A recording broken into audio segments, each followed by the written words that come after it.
What if I told you that the biggest mystery in your life isn't hiding somewhere out in the universe? It's hiding inside your own mind. You were alive.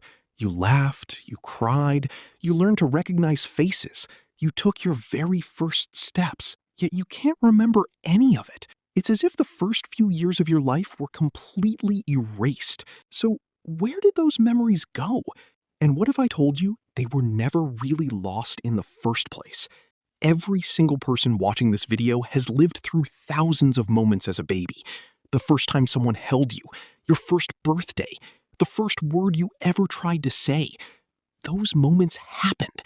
Other people may even have photos or videos of them. But inside your own mind, it's just darkness. That strange phenomenon has a name: infantile amnesia. And despite being one of the most common experiences on Earth, it's also one of the most fascinating. At first, scientists believed babies simply couldn't make memories, but that idea turned out to be wrong. Think about it. If babies couldn't remember anything, how would they recognize their parents? How would they learn language? How would they know that smiling usually gets attention or that crying brings comfort? Babies are constantly learning. In fact, they're learning faster than at almost any other time in life. So, if they're making memories, why can't adults access them? The answer starts with a tiny part of your brain called the hippocampus. You can think of it as your brain's memory librarian. Its job is to organize experiences and store them so you can find them later. Here's the catch. When you're a baby, that librarian is still under construction. Your brain is growing at an unbelievable speed. Millions of new connections are forming every single second. It's like trying to organize a library while workers are still building the shelves, moving the walls, and changing the floor plan every day. Even if memories are created, the system needed to file and retrieve them isn't fully developed yet. But that's only half the story. Imagine someone hands you a giant book, except every page is written in a language you don't understand. That's what early memories are like. As babies, we don't have language the way adults do. We don't think in complete sentences or tell ourselves stories about what happened. Instead, we experience the world through sounds, colors, emotions, smells, and feelings. Later in life, our memories become organized into stories. We remember birthdays because we can describe them. We remember vacations because we can explain what happened. But your baby brain couldn't do that yet. Without language, many early experiences were never packaged into the kind of memories your adult brain knows how to open.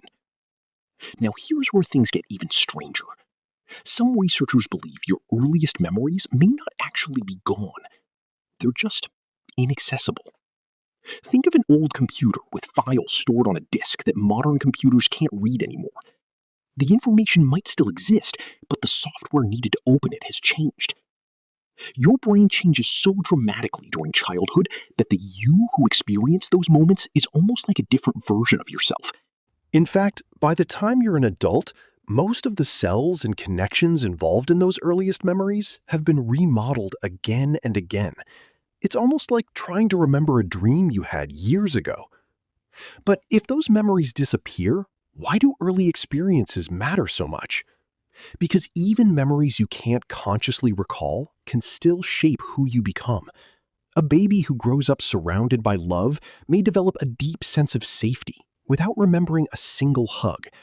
A child who experiences constant stress may carry anxiety into adulthood without remembering where it began.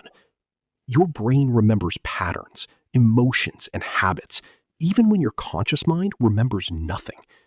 In other words, your past may still be influencing your future, silently. Here's another fascinating thought.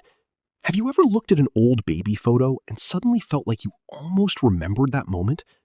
That feeling is usually your brain rebuilding the memory from clues, stories your family told you, and your imagination. Sometimes the memory feels completely real.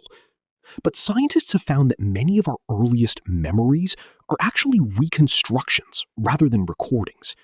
Your brain isn't a video camera. It's more like a storyteller.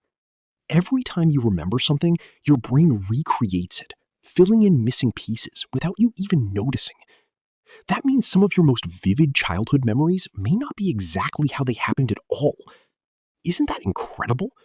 The memories you trust the most can change, while the memories that shaped you the most remain hidden forever. So the next time you look at a picture of yourself as a baby, remember this: that tiny person isn't a stranger. They are the reason you laugh the way you do, trust the people you trust, fear the things you fear, and become the person you're still becoming. You may never remember being a baby, but in countless invisible ways, your baby remembers you.